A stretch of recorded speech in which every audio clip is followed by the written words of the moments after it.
Bismillahirrahmanirrahim. Assalamualaikum warahmatullahi wabarakatuh.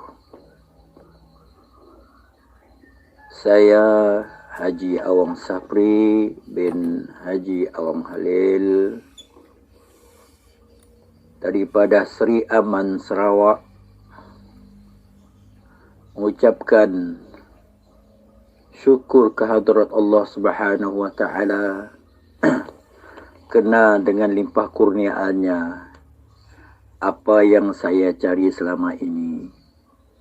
Alhamdulillah, ilmu mengenal Allah yang diajar oleh Tuan Guru yang dikasihi Abdul Halim.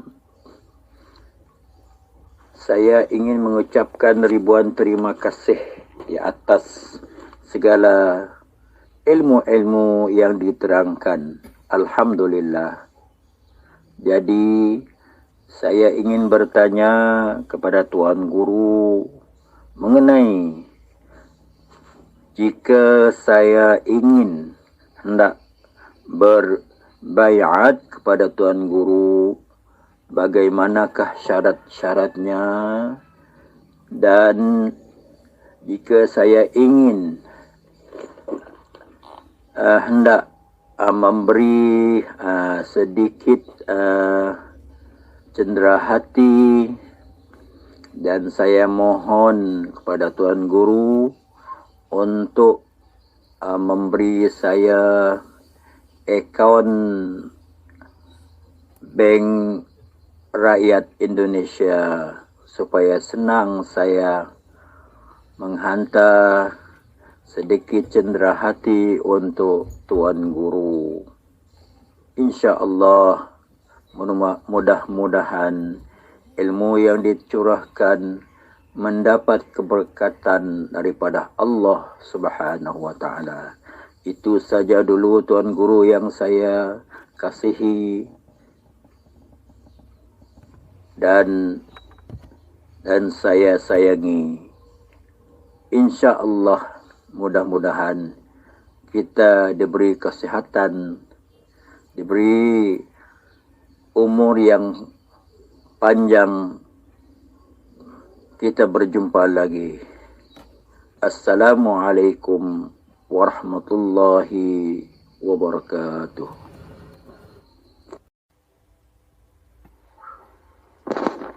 Nama saya Dudung Semana Baguru, tempat tinggal saya di Tasik. Terima kasih. Assalamualaikum warahmatullahi wabarakatuh. Assalamualaikum warahmatullahi wabarakatuh, Baguru. Mohon maaf, beribu-ribu maaf. Saya mau bertanya tentang permasalahan Nurullah sama Nur Muhammad. Itu kebanyakan di luar sana. Kalau Nurullah itu dipandangnya kadim, cahaya. Nur Muhammad juga demikian, cahaya yang 4, merah, kuning, putih, dan hitam, itu katanya. Nah, tapi kalau mendengar pemaparan demi pemaparan dari Abah Guru, itu beda. Itu gimana cara memahaminya, Abah Guru?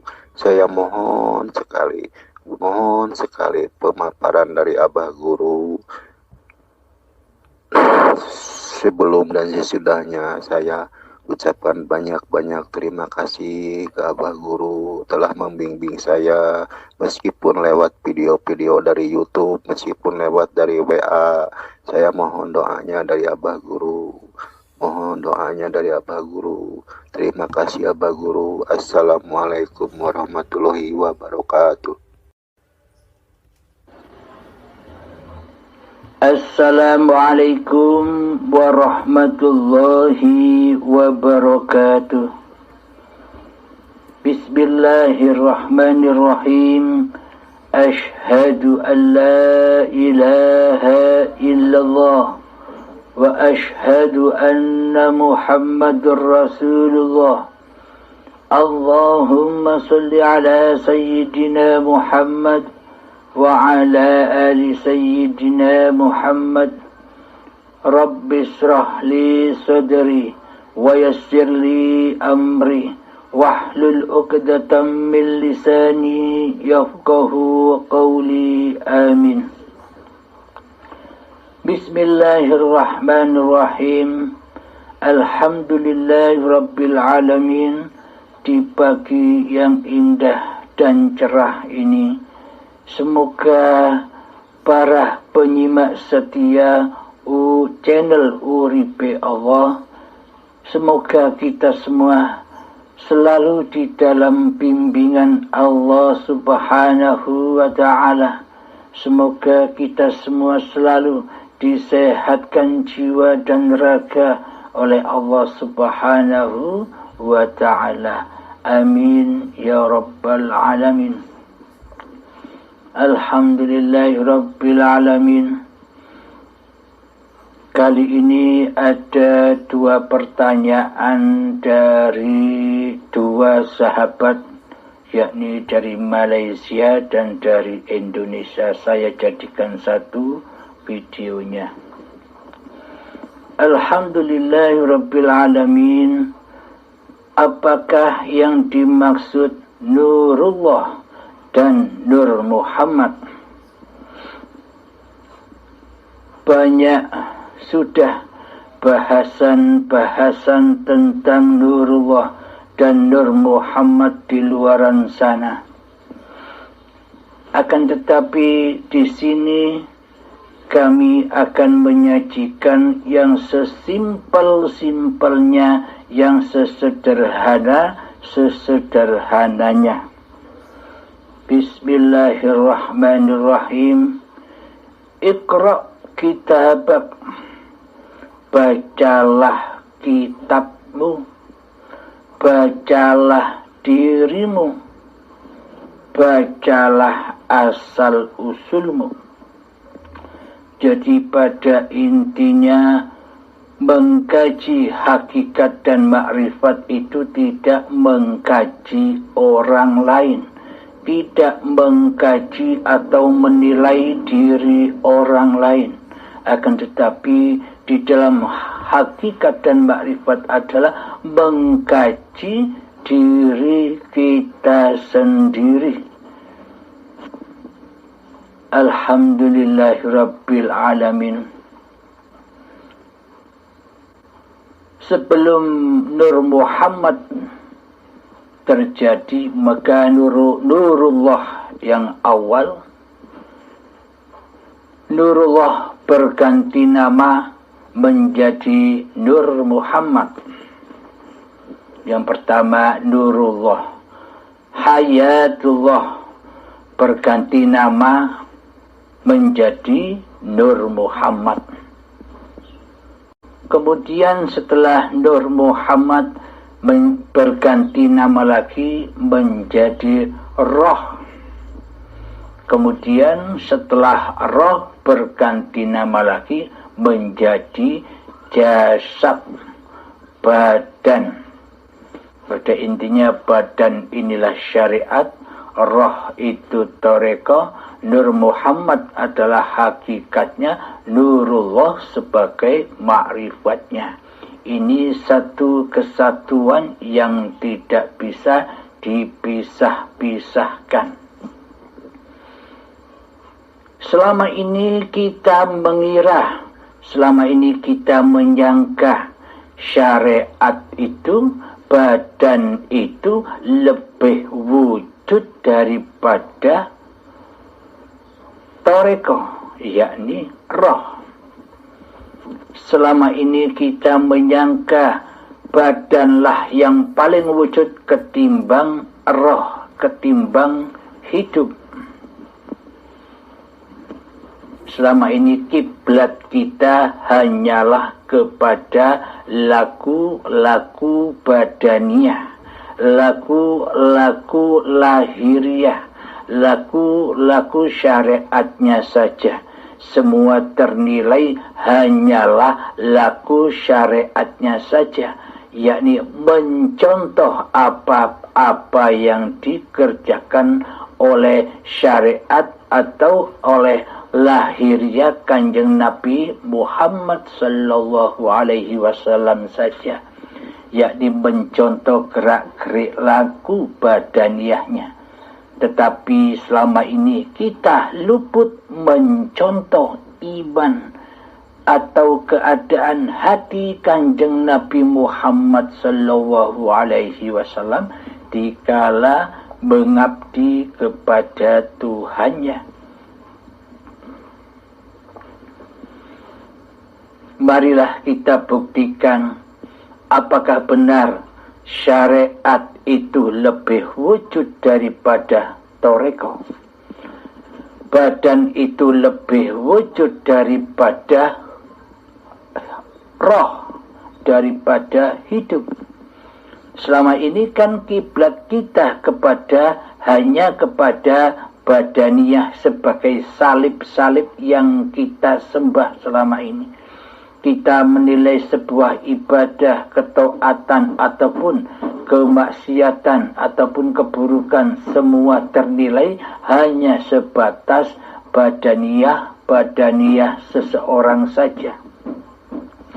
Kita luput memandang torekohnya, memandang hidupnya, memandang roh yang menguasai badan-badan itu.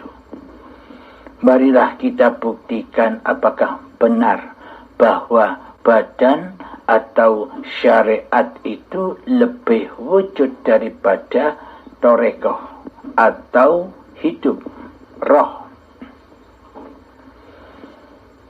Bismillahirrahmanirrahim. Syariat, apa sih syariat itu? Syariat itu adalah seluruh apa yang bisa kita pandang, seluruh apapun yang kita dengar. Contoh ketika kita bisa memandang langit, bumi, bintang, matahari, bulan, planet, gunung, sawah, hutan, jalan, kendaraan, manusia, hayawan, tumbuhan, semuanya yang kita pandang itulah hakikatnya syariat. Syariat-syariat yang bisa kita wujudkan dengan nyata, bisa kita pegang, bisa kita lihat dan sebagainya. Jadi apapun yang ada di luar diri kita itu semuanya adalah syariat. Nah, kita buktikan apakah mungkin semua syariat-syariat itu ada, semua syariat-syariat itu wujud. Apakah mungkin syariat-syariat itu wujud tanpa toreko, tanpa roh, tanpa hidup? Nah, jadi yang dimaksud toreko di sini adalah adanya sifat penglihatan dari mata menuju ke seluruh apa-apa yang kita pandang dan apa-apa yang kita lihat. Itulah jalan untuk mewujudkan seluruh syariat-syariat yang kita saksikan di alam dunia ini. Jadi hakikat torekoh itu adalah penglihatan mata, sifat penglihatan. Sifat penglihatan inilah torekohnya, jalannya untuk mewujudkan seluruh syariat. Nah, kita bisa menilai apakah mungkin tanpa toreko, tanpa penglihatan pada mata, apakah syariat-syariat itu akan wujud, akan ada, akan nyata di dalam pandangan mata kita tanpa kita bisa melihat. Seumpama orang buta, tak ada sifat penglihatannya, apakah mungkin bisa mewujudkan seluruh syariat-syariat yang ada di luar dirinya? Maka seluruh syariat-syariat yang ada di luar dirinya hanya tinggal cerita doang, karena tidak wujud baginya. Yang Yang diketahui hanyalah cerita-ceritanya saja, karena torekohnya tidak berjalan, karena torekohnya tidak aktif. Nah, inilah bukti bahwa torekoh lebih wujud daripada syariat. Tanpa adanya sifat penglihatan, maka seluruh syariat-syariat itu takkan pernah terwujud, takkan pernah terlihat, takkan pernah nyata buat kita. Jadi bukti kenyataan seluruh syariat-syariat yang kita pandang di luar diri kita adalah bukti bahwa adanya torekoh, adanya sifat penglihatan. Selama ini kita hanya tertegun, kita hanya terfokus, kita hanya terlena kepada syariatnya, kepada apa-apa yang kita saksikan, kepada apa-apa yang kita wujudkan, kepada apa-apa yang kita lihat. Kita hanya fokus, tertancap pandangan mata hanya kepada syariat-syariatnya, sehingga kita terlena di dalamnya. Kita sama sekali tak pernah terfokus pandangan kita di dalam hati kita memikirkan, oh iya, bagaimana sih asal mulanya terwujudnya seluruh apa yang aku pandang ini? Gunung, lautan, hutan, manusia, hayawan, tumbuhan, apa-apa dan siapa-siapa yang wujud di luar diriku ini berasal dari mana sih? Kita tidak pernah berpikir tentang itu, karena hati kita sudah terlena cinta kepada syariat, cinta kepada dunia, cinta kepada apa-apa yang sudah kita pandang. Jadi hati kita tidak sempat berpikir dari manakah datangnya seluruh kewujudan-kewujudan apa yang aku lihat selama ini. Nah, jadi apa-apa dan siapa-siapa yang selama ini kita pandang, kita syariatkan, kita wujudkan, itulah yang dimaksud Nur Muhammad. Itulah kenyataan Nur Muhammad. Terciptanya alam semesta ini, terciptanya syariat-syariat yang kita pandang, syariat-syariat yang kita dengar, syariat-syariat yang kita kerjakan selama ini. Itulah yang dimaksud Nur Muhammad, yakni apa-apa apa-apa yang sudah kita saksikan selama ini adalah itulah kenyataan Nur Muhammad itu. Akan tetapi selama ini kita terkesima di dalamnya. Kita tidak tahu diri, seolah-olah kitalah sebagai Tuhannya di dalamnya. Tuhan pencipta apa-apa yang kita lihat, Tuhan pencipta apa-apa yang kita amalkan, Tuhan pencipta apa-apa ilmu-ilmu yang kita miliki. Karena selama ini kita tidak pernah bertuhankan Allah di hati kita. Kita hanya mentuhankan hawa nafsu kita sendiri di hati kita. Mari kita lanjutkan kembali. Tanpa torekoh, tanpa sifat penglihatan, apakah mungkin syariat-syariat itu ada?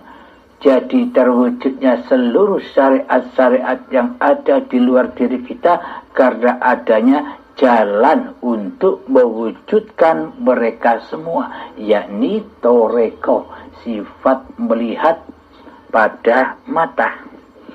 Inilah bukti bahwa syariat itu tidak nyata, bahwa kewujudan apapun yang kita lihat di luar diri kita, semuanya itu aslinya, hakikatnya tidak wujud, tidak ada, tidak nyata tanpa adanya toriko, tanpa adanya sifat penglihatan pada mata. Kemudian kita lanjutkan, adanya toriko karena adanya hakikat.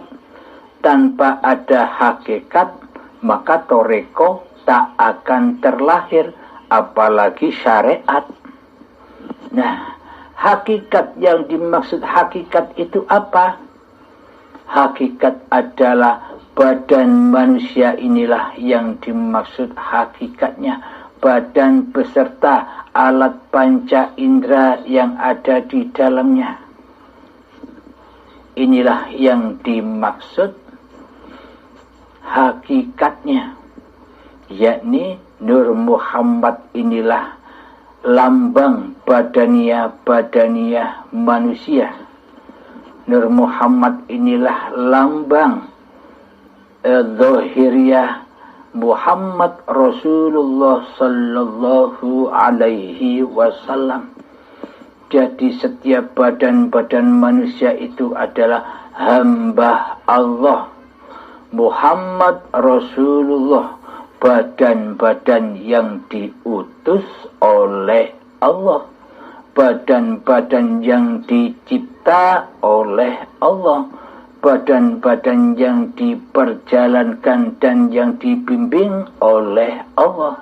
Jadi pada hakikatnya diri badan inilah Nur Muhammad itu. Kenyataan Nur Muhammad yang diutus oleh hidup. Nah, jadi badan dan panca indera yang ada di badan inilah hakikatnya.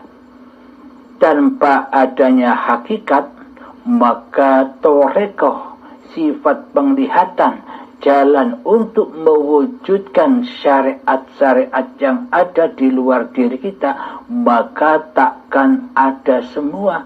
Syariat takkan ada, torekoh takkan ada tanpa Nur Muhammad, tanpa badan-badan manusia ini. Dengan adanya badan inilah lahirlah torekoh, lahirlah sifat pendengaran, lahirlah sifat penglihatan. Maka dengan torekoh itu terlahirlah pula, nyatalah pula kewujudan seluruh syariat-syariat yang kita pandang, yang kita saksikan di alam semesta ini. Jadi sesungguhnya alam semesta ini, jadi sesungguhnya syariat-syariat yang kita wujudkan selama ini, itu semua hakikatnya Adam, tidak ada, tidak nyata, tidak wujud tanpa adanya torekoh, sifat penglihatan ataupun sifat pendengaran. Dan torekoh pun tidak akan terwujud tanpa adanya hakikat. Apa hakikat itu? Lahirnya, terciptanya badan-badan inilah hakikatnya. Jadi tanpa diri kita terlahir ke dunia ini, apakah kita bisa menyaksikan segala sesuatu yang kita syariatkan selama ini, yang kita pertuhankan selama ini, sehingga menjadi salib-salib yang ada di hati, sehingga mata hati keras melebihi kerasnya batu, karena setiap detik, setiap waktu dimasuki oleh limbah-limbah dunia, sehingga mengeras seperti kerasnya batu, hingga butalah mata hati, hingga matilah jiwanya, mati kesadarannya di dalam bertuhan. Inilah bukti bahwa syariat apa yang kita saksikan selama ini adalah tak wujud, tak ada, tak nyata, tanpa adanya toreko dan hakikatnya, yakni badan-badan inilah hakikatnya Nur Muhammad. Kemudian kira-kira hakikat bisa berdiri sendiri tanpa ma'rifat? Nah, jadi adanya Nurullah lah, terciptalah Nur Muhammad.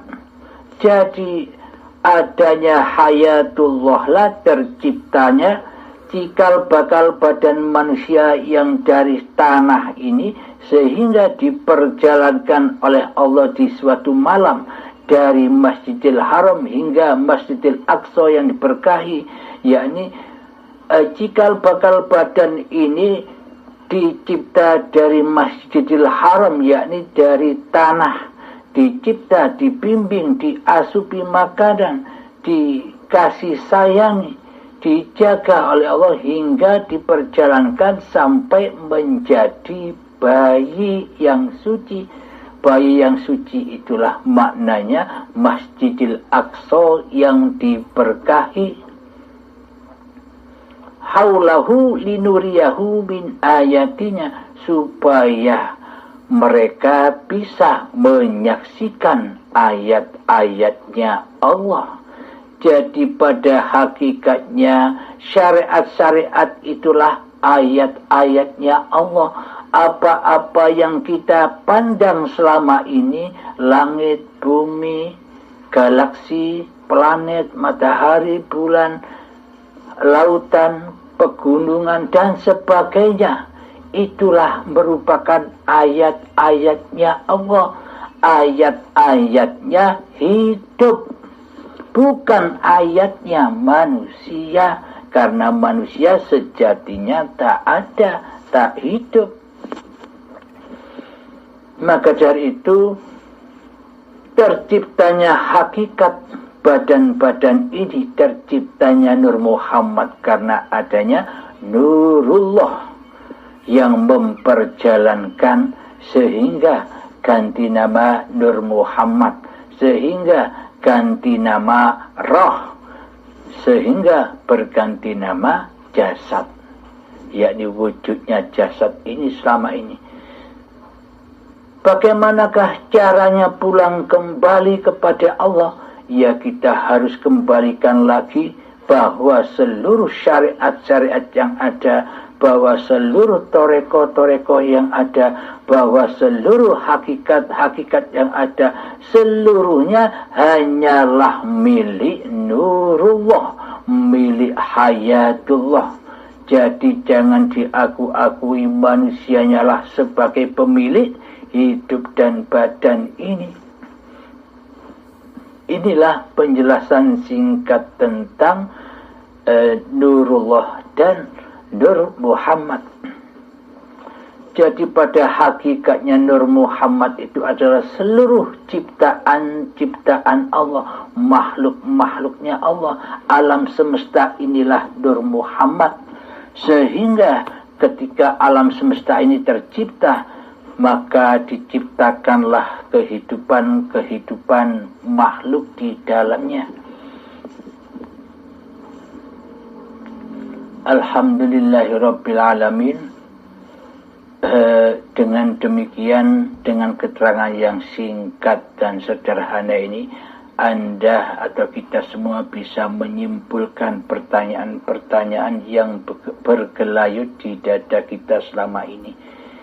Itulah jawaban saya secara simpel dan sederhana, dan mungkin belum sempurna, maka sempurnakanlah sendiri.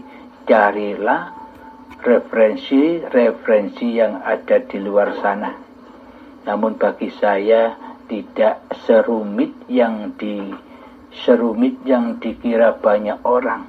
Saya ambil yang simpel saja, yang sederhana saja, yang terpenting bisa dipahami oleh diri kita, yang terpenting bisa dibaca oleh diri kita.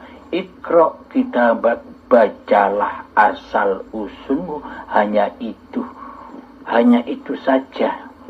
yakni kitab yang ada di dada kita ini yang harus sering-sering kita buka. Alhamdulillahirabbil alamin.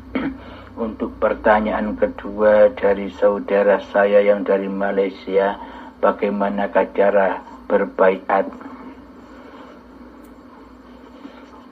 Untuk mengenai itu silahkan hubungi saya pribadi saja. Alhamdulillahirabbil alamin. Karena selama ini sefaham-fahamnya kita memahami di dalam paparan YouTube channel Uripi Allah, sepaham-pahamnya diri manusia masih berenang-renang di atas permukaan lautan. Kepahamannya masih berenang-renang di atas permukaan samudra hayatullah. Belum masuk menyelam di dalam samudranya, belum menyelam ke dasar samudranya untuk mencari, mengambil permatanya yang hilang. Jadi untuk menyelami samudra hayatullah dan mengambil lagi permata yang hilang itu harus dibaiatkan melalui siapa yang memaparkan itu. Jadi untuk babakan baiat silakan hubungi nomor kontak kami. Alhamdulillahirabbil alamin. Pada intinya di dalam baiat itu mengentas kemanusiaan kita yang selama ini berada di dalam neraka jahanamnya Allah, dientas kembali menuju ke surganya Allah, yakni ke alam lillahi ta'ala. Jadi selama ini kepahaman kita masih berada di nerakanya Allah, masih kemanusiaan yang berasa paham di dalamnya. Maka dari itu dengan adanya baiat, istilahnya kita dientas dari alam neraka menuju ke alam surga, dari alam linas menuju kepada alam lillahi ta'ala. Itulah maksud yang ada di dalam baiatan itu. Alhamdulillahirabbil alamin. Semoga saya dan kita semua akan selalu dibimbing Allah Subhanahu wa taala agar selalu lestari di dalam ingatan bahwa hidup ini Allah. Semoga selalu lestari hingga sampai akhir hayat kita. Alhamdulillahirabbil alamin. Akhir kalam. Assalamualaikum warahmatullahi wabarakatuh.